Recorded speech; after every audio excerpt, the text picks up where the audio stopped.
सफर जारी रखिए, इम्तहान अभी बाकी है। सफर जारी रखिए, इम्तहान अभी बाकी है। अभी तो कुछ ही नाम हुआ है मेरे दोस्त आपका, अभी आपकी पूरी पहचान बाकी है, पूरी पहचान बाकी है। जय हिंद दोस्तों, वेलकम टू आर्ट्स क्लासेस। कैसे हैं आप सभी? आई होप आप लोग अच्छे होंगे और आपके बोर्ड एग्जाम की तैयारी काफी अच्छे ढंग से चल रही होगी। उसी क्रम में दोस्तों बढ़ते हुए आज ये स्टार्ट करते हैं इंग्लिश लैंग्वेज के अंतर्गत। जो हाँ दोस्तों, इंग्लिश सब्जेक्ट में आपसे जो इंग्लिश लैंग्वेज के सेक्शन में जो 2 नंबर का सिंथेसिस नाम का जो टॉपिक पूछा जाता है उसको आज हम लोग डिस्कस करने वाले हैं। तो यदि आप क्लास 12 के स्टूडेंट हैं तो वीडियो आपके लिए काफी इंफॉर्मेटिव होने वाली है, तो वीडियो में अंत तक जरूर बने रहने का प्रयास करिएगा।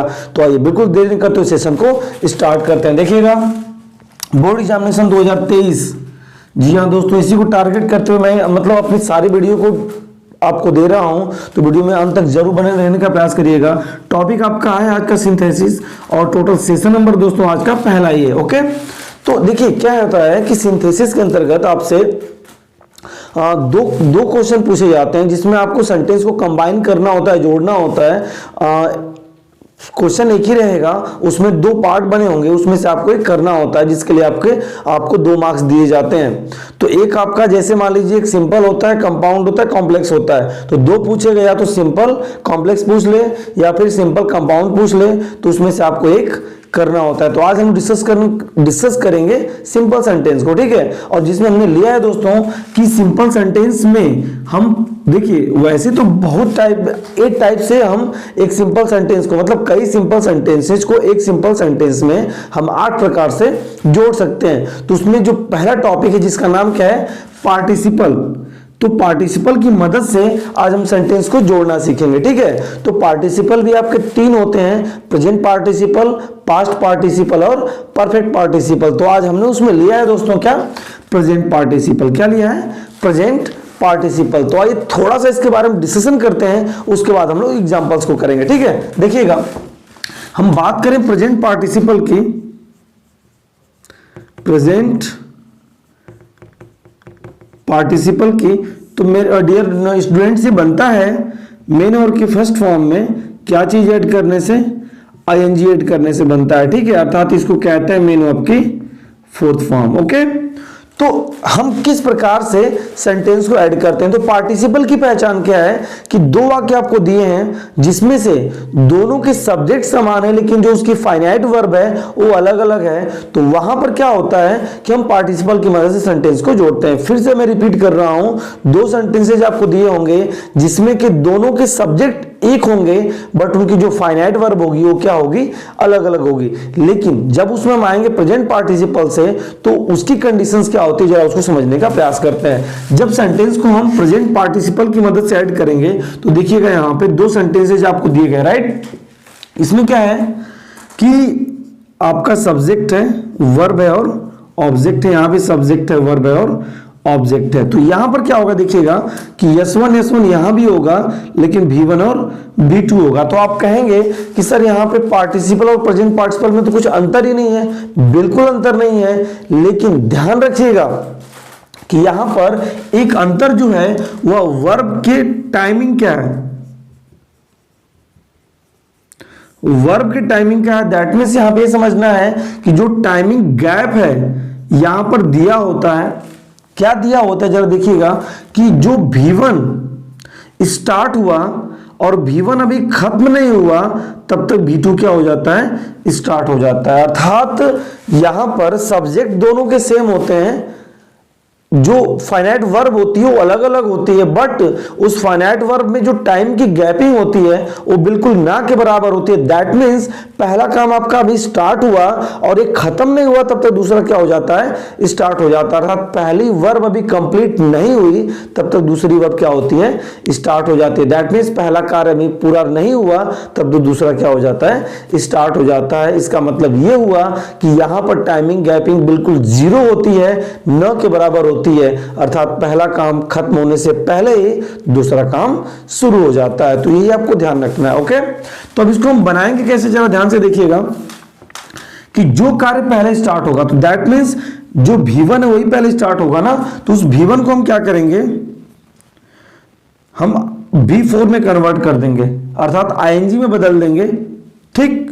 उसके बाद क्या करेंगे कि जो इसके बाद अदर वर्ड यहां पे लिखे होंगे इनको हम राइट करेंगे, फिर एक कॉमा लगाएंगे, फिर ये जो सेकेंड सेंटेंस है इसको हम लिख देंगे। कुछ ज्यादा नहीं करना है डियर स्टूडेंट्स, आप बस आपको ध्यान देना है कि जो V1 है उसको V4 में कन्वर्ट कर देना है, दैट मीन्स प्रेजेंट पार्टिसिपल में कन्वर्ट कर देना है, और V1 के बाद जो भी शब्द लिखे होंगे उसको तुरंत बाद उसको लिख देना है, फिर आपको एक कॉमा लगाना है और सेकेंड सेंटेंस को क्या करना है वैसे उतार देना है। तो आई होप आप समझ गए होंगे। अब आइए हम लोग जरा एग्जाम्पल पे चलते हैं, ठीक है। लेकिन एक बात ध्यान रखिएगा कि सेंटेंस को पढ़ते वक्त ये ध्यान रखना चाहिए कि यदि सेंटेंस प्रेजेंट पार्टिसिपल से आप जोड़ रहे हैं तो उसमें टाइम की गैपिंग न के बराबर होनी चाहिए। ओके, तो देखिएगा सेंटेंस हम जोड़ते हैं। पहला एग्जांपल आपके सामने दिया, देखिएगा क्या एग्जांपल है कि she saw the lion she ran away. देखिए अब आप खुद सोचिए कि सी सा द लायन, उसने शेर को देखा, सी रैन अवे, वह भाग गई। तो शेर को देखने के बाद भागी कि शेर को देखते हुए भागी?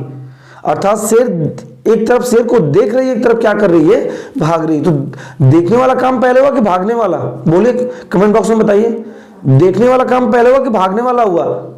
तो यहां पर क्या हो, आपको समझ में भी आ गया होगा कि नहीं भाई, देखेगी तभी तो भागेगी।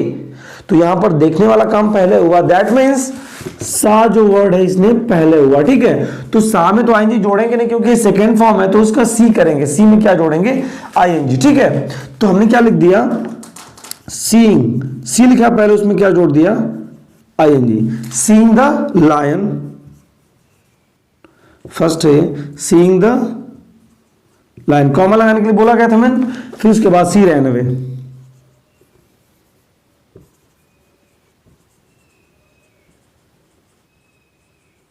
सी रैन अवे, क्लियर हुई बात। Seeing the lion she ran away, शेर को देखकर वह भाग गई, ठीक है। तो यहां पर देखिए V2 ये V1 है और ये क्या है, V2 है, दोनों अलग अलग हैं, लेकिन ये S1 और S1 है, क्लियर हुई बात। अगला देखिएगा, ही जम्प्ड अप ही रैन अवे। देखिएगा S1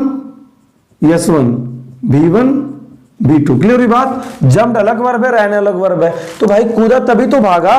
तो अब जंप सेकेंड फॉर्म है, ठीक है, जंप होता है फर्स्ट फॉर्म, तो इसमें आईएनजी जोड़ेंगे तो क्या हो जाएगा, जंपिंग। उसके बाद क्या लिखेंगे, जंपिंग अप। अब देखिए कूदने के साथ ही भागा ना, तो यहां पर जो वर्ब है उसमें टाइम की गैपिंग नहीं है, तो जंपिंग अप ही रैन अवे, कॉमा लगाएंगे,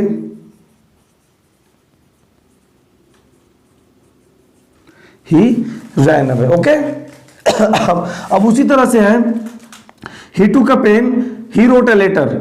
ये आपके लिए होमवर्क है, फटाफट इस कमेंट सेक्शन में कमेंट करके बताइए, अभी जस्ट बताइए दोस्तों। देखिए मैं आपसे बता रहा हूं कि जैसे पार्टिसिपल में तीन तरह से बनता है ना, present participle, past participle, perfect participle, मैं तीनों को अलग अलग बताऊंगा, इस बात का ध्यान रखिए। तीनों को मैं अलग अलग बताऊंगा कि जितना भी टॉपिक मैं आपको करवा सकूं उसमें आप वेल मेंटेन हो जाएं दोस्तों, ठीक है। ऐसे बोले कि वेल क्वालिफाइड हो जाएं कि वैसे एग्जाम्पल आपसे पूछे गए तो फिर छोड़ना नहीं है। ओके, आप इसे फटाफट कमेंट सेक्शन में कमेंट करके बताइए। अभी मैं थर्ड बताता हूं, देखिएगा यहाँ पे। अब यहाँ पे 3 सेंटेंसेज आपको मिल गए। देखिए क्या क्या है कि her husband died she hear the news she fainted. Her husband died she hear the news she fainted. अब देखिए सबसे पहले बेहोश तो हो रही है, लेकिन सबसे पहले काम कौन सा हो रहा है? आप कहेंगे सर हस्बैंड के मरने का, लेकिन उसके बेहोश होने का कारण क्या है? हस्बैंड का मरना कि समाचार का सुनना? बात समझिए ध्यान से। अगर उसने समाचार नहीं सुना होता तो शायद वो बेहोश नहीं होती, क्योंकि ऑलरेडी काम तो पहले का हो चुका है ना। तो यहां पर उसके बेहोश, क्योंकि सेकेंड सेंटेंस इसी को हम मानने वाले हैं। देखिएगा, तो हस्बैंड तो मरा ठीक है, बट यदि वो समाचार नहीं सुनती तो मरना, इसके बेहोश होने के चांसेस नहीं होते। तो दैट मीन्स हमको लग रहा है कि पहला कार्य यही है क्या? कमेंट सेक्शन में कमेंट करके बताइए, जल्दी बताइए। चलिए मैं बता रहा हूं आपको। देखिए हस्बैंड के मरने का काम पहले हो चुका है, तो हम ये कहें कि नहीं यही पहली वर्ब है, तो ये गलत होगा। इसलिए गलत होगा क्योंकि जब तक वो समाचार नहीं सुनती उसको बेहोश होने का चांस होता ही नहीं। तो दैट मीन्स समाचार सुनने का काम पहले हो रहा है। और समाचार सुनते ही वो क्या हो रही है, बेहोश, अर्थात हार्ट में देखिए हर जगह सीसी है, ठीक है ना। तो हमें ये समझना है कि देखिए हार्ट अर्थात सुनते ही वो क्या हो गई, बेहोश हो गई, ठीक है। तो हार्ड और फेंटेड में ज्यादा डिफरेंस नहीं है, न के बराबर है, सुनते ही क्या हो रही है, बेहोश हो रही है। तो हार्ड यहाँ पे सेकंड फॉर्म है, तो उसको हियरिंग कर देंगे, ठीक है। देखिएगा क्या हो रहा है, फोर्थ एग्जांपल है ना, फोर्थ है हियरिंग द न्यूज।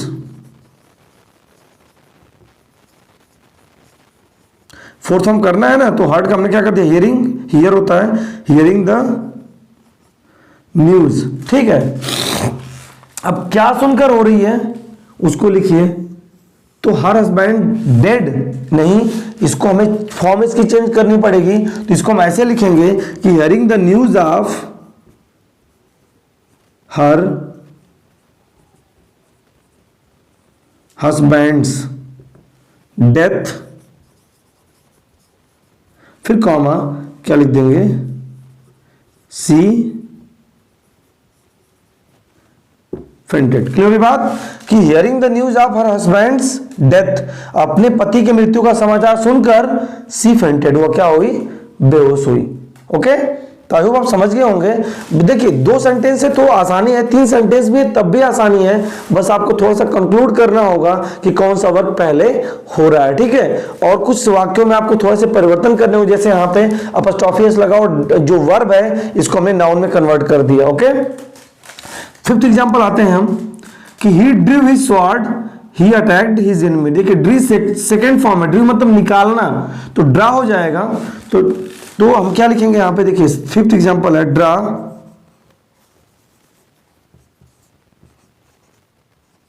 लेकिन इसमें क्या जोड़ना है, फोर्थ फॉर्म बनाना है, तो आईएनजी जोड़ेंगे। तो drawing his sword comma he attacked his enemy,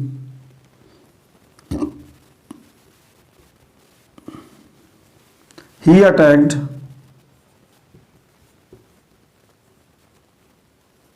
enemy। Okay, कि drawing his sword he attacked his enemy, drawing his sword अपनी तलवार निकालकर, उसकी तलवार निकालकर, ही अटैक्ड हिज एनिमी, उसने उसके मतलब एनिमी जो शत्रु थे उस पर क्या कर दिया, आक्रमण कर दिया। ओके, तो आई होप आप इतना समझ गए होंगे।